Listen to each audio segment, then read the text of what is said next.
नमस्कार दोस्तों। ये कहानी एक 65 वर्षीय अनीस जी और उनके परिवार की है। अनीस साहब अपने घर में दाखिल हुए, तभी कूलर पर पड़े हुए शादी के कार्ड पर उनकी नजर पड़ी। अपनी बीवी जुबैदा से उन्होंने पूछा कि ये किसकी शादी का कार्ड है। तब उनकी बीवी ने जवाब दिया कि हमारे पुराने मोहल्ले वाले आबिद भाई के बेटे और बेटी की शादी है। खुद आबिद भाई और उनकी बीवी सादिया शादी का कार्ड देने आए थे और हमें बहुत जोर देते हुए कहकर गए हैं कि शादी में जरूर आइएगा। हमारे पुराने मोहल्ले के सारे लोग आने वाले हैं, तो क्या कहते हैं आप, शादी में चलेंगे ना? अनीस जी पुराने मोहल्ले का नाम सुनकर और वहां आने वाले लोगों के बारे में सुनकर खुश तो हुए, लेकिन कुछ सोचकर थोड़े उदास हो गए। कुछ हद तक जुबैदा जी अपने पति की उदासी की वजह जानती थी, लेकिन फिर भी उन्होंने पूछ ही लिया, क्या हम नहीं जा सकेंगे? अपनी बीवी जुबैदा का ये सवाल सुनकर अनीस जी कुछ सोचते हुए कहते हैं कि नहीं नहीं, लेकिन थोड़ी काम की दिक्कत है। सर्दियों के दिन है, अंधेरा जल्दी हो जाता है, धूप में भी नमी रहती है, इसलिए माल उतर नहीं पाता और 1 घंटे के काम में 3 घंटे हो जाते हैं। बस यही सोच रहा था कि शादी वाले दिन काम में से वक्त कैसे निकाल पाऊंगा। तभी उनकी बीवी जुबैदा ने कहा, बस यही तो परेशानी है, इस बुढ़ापे में भी कहीं जाने की सोचती हूँ तो आपके पास मुझे ले जाने के लिए वक्त ही नहीं होता। जब घूमने फिरने के दिन थे तब गरीबी ने और बच्चों की जिम्मेदारियों ने घेर रखा था। आपके साथ मेहनत करते करते सोचती थी कि शायद बुढ़ापे में आपके पास मेरे लिए वक्त रहेगा, पर आज भी हमें वही उलझनों ने घेर रखा है। अनीस जी ने अपनी बीवी के चेहरे की तरफ देखा और वो समझ गए कि जुबैदा अपने पुराने मोहल्ले के लोगों से मिलना चाहती हैं। शादी में जाना तो एक बहाना है और मिलना तो मैं भी चाहता हूँ अपने पुराने दोस्तों से। उस मोहल्ले को छोड़े 15 साल हो चुके हैं और इन 15 सालों में जिंदगी में बहुत से बदलाव हुए हैं। सभी के बच्चों की शादियां हो चुकी हैं और वो नाना दादा भी बन चुके हैं। बस ऐसे ही शादी ब्याह के मौकों पर पुराने लोग एक दूसरे से मिल पाते हैं। जुबैदा की बात भी सही है, हमें इस शादी में जाना चाहिए। मन ही मन में इतनी बात सोचकर अनीस जी अपनी बीवी से कहते हैं कि तुम तो सब जानती हो, फिर भी चलो ठीक है, मैं कोई ना कोई रास्ता जरूर निकालता हूँ। इतना सुनकर जुबैदा जी उठी और अपनी लाठी के सहारे से चलते हुए बाहर आंगन में जाकर बैठ गई। उनके घुटनों के दर्द की वजह से उन्हें चलने में बहुत दिक्कत होती थी। फिर वो कहने लगी, ठीक है, फिर आगे भूल मत जाना, कैलेंडर में तारीख पर निशान कर लो, वरना आपका क्या भरोसा, काम के आगे आपको कुछ याद कहाँ रहता है। अनीस जी मुस्कुराते हुए आंगन में काम करने चले गए। अनीस जी और उनका बड़ा बेटा कॉटन के धागों को सुखाने का काम करते थे। यह उनका अपना काम था, लेकिन माल किसी और का रहता था। उन्हें सिर्फ तैयार करके देना होता था, जिससे उन दोनों के घर का गुजारा चलता था। दोनों का घर से तात्पर्य यह है कि अनीस जी का काम जिस मोहल्ले में था वहाँ चोरियां ज्यादा होती थी। रात के वक्त माल की निगरानी के लिए किसी का गोदाम में रहना जरूरी होता था, ताकि अपने माल की और दूसरी चीजों की हिफाजत हो सके। जो कि वो काम की जगह गोदाम की तरह थी, तो बड़े बेटे और उसकी फैमिली वहां नहीं रहते थे। उनका घर वहां से थोड़ी दूर पर था। अनीस जी की उम्र 65 और उनकी बीवी जुबैदा 60 वर्ष के थे और अपने गोदाम की रखवाली के लिए वो 24 घंटे वहीं रहते थे। जिस दिन से जुबैदा जी को पुराने मोहल्ले के पड़ोसी ने अपने बेटे बेटी की शादी में बुलाया था, तब से उनका मन बहुत प्रसन्न था और वो सबसे मिलने के लिए बहुत उत्साहित थी। यही हाल अनीस जी का था, लेकिन वो किसी से कह नहीं पा रहे थे। उनके ऊपर अपने छोटे से कारोबार की और मस्जिद में अजान पुकारने की जिम्मेदारी थी।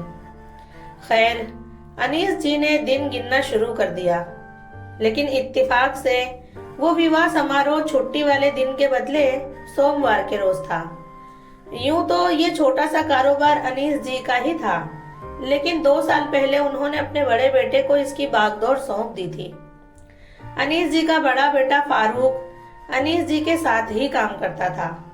सुबह से लेकर रात तक वो अनीस जी और जुबेदा जी के पास ही रहता था और पास में ही घर होने की वजह से उनके दोनों बेटे भी अपने दादा दादी के पास बने रहते थे। फारूक किस्मत का धनी था। उसे और उसके बच्चों को माता पिता का 24 घंटे प्यार मिलता था। जब फारूक को पता चला कि पुराने मोहल्ले से शादी की दावत आई है, तब उसने दिन तारीख देखी और अपने पिता अनीस जी से कहा कि हम संडे की छुट्टी रख लेंगे और सोमवार के दिन काम भी कर लेंगे और शादी में भी शामिल हो जाएंगे। बेटे की बात सुनकर अनीस जी ने केवल इतना ही कहा कि बेटे हम सोमवार की ही छुट्टी रख लेते हैं ना। तब अनीस जी के बेटे ने कहा कि नहीं पप्पा, सोमवार को तो बच्चों की स्कूल भी रहती है। सोमवार की छुट्टी मेरे किसी काम की नहीं और फिर मैं शादी में नहीं जाऊंगा। आप और मम्मी चले जाना, मैं काम संभाल लूंगा। अनीस जी ने अपने बेटे से ज्यादा कुछ नहीं कहा और चुपचाप अपने काम में लग गए और उनका बेटा उनके मन की बात नहीं जान पाया। दोनों बाप बेटों की बातें जुबेदा जी ने सुनी थी, इसलिए बेटे के जाने के बाद उन्होंने अपने पति अनीस जी से कहा कि आपको हमारे बेटे से अपने मन की बात कहनी थी ना। उसे बताते कि हम सारे पुराने पड़ोसियों से मिलना चाहते हैं, तो वो आपकी बात मानकर सोमवार के रोज की छुट्टी रख लेता। तब अनीस जी ने कहा, जुबेदा, बात रविवार या सोमवार की नहीं है। हमारा काम ही ऐसा है जिसे हमें अपना ज्यादा समय देना पड़ता है और अब छुट्टियां तो बच्चे रखें तो ज्यादा अच्छा लगता है। उनका चेहरा कुछ और बयां कर रहा था और उनकी जबान से कुछ और निकल रहा था। इतना कहकर वो मस्जिद चले गए। रविवार का दिन आया और अनीस जी के बड़े बेटे ने रविवार के दिन की छुट्टी रखी और अपने दोस्तों के साथ छुट्टी के दिन को एंजॉय किया। अनीस जी का बेटा फारूक उस विवाह समारोह को सिर्फ एक दावत के नजरिए से ही देख रहा था। उसे रत्ती भर का भी अंदाजा नहीं था कि उससे क्या चूक हो रही थी। दिन बीता और अनीस जी तथा उनका बेटा रोज की तरह सुबह से ही काम में लग गए। दोपहर के खाने की दावत थी। अनीस जी को काम करते करते दिन के 12:30 बज गए। फिर उनके बेटे ने उनसे कहा कि पप्पा, आप मम्मी को लेकर दावत में चले जाओ। अगर धूप में ऐसी ही नमी रही तो मैं भी माल ढक के बच्चों को लेकर आ जाऊंगा। तो अनीस जी अपनी बीवी को अपने टेम्पो में बिठाकर दावत में ले जाते हैं और रास्ते भर बड़बड़ाते हुए जाते हैं कि कहीं माल ज्यादा ना सूख जाए, हमें जल्दी खाना खाकर निकलना पड़ेगा। ये सुनकर जुबेदा जी चिढ़ते हुए बोली कि अगर ऐसा ही था तो आपको मुझे यहाँ लेकर ही नहीं आना था। इतने बरसों के बाद सबसे मिलूंगी और आप कहते हो कि खाते ही निकल जाएं। ये क्या बात हुई भला? अनीस जी अपनी बीवी से ये जवाब सुनकर कुछ नहीं कहते और जहाँ शादी की दावत चल रही थी वहीं ले जाकर उन्होंने अपना टेम्पो रोक दिया और उनके साथ आई हुई उनकी बेटी और नवासी भी, जिन्हें अनीस जी ने उनके घर से ही साथ ले लिया था, वो भी उतरे। एक एक करके पुराने पड़ोसियों से मुलाकात होने लगी। हर कोई एक दूसरे से मिलकर बहुत खुश हो रहे थे और एक दूसरे के दुख सुख एक दूसरे को सुना रहे थे। जुबेदा जी के घुटनों की तकलीफ से परेशान होकर वो एक कुर्सी पर एक तरफ बैठ गई। थोड़ी देर में उनके मोहल्ले की उनकी सबसे पुरानी सहेली आमिना जी से उनकी मुलाकात हुई।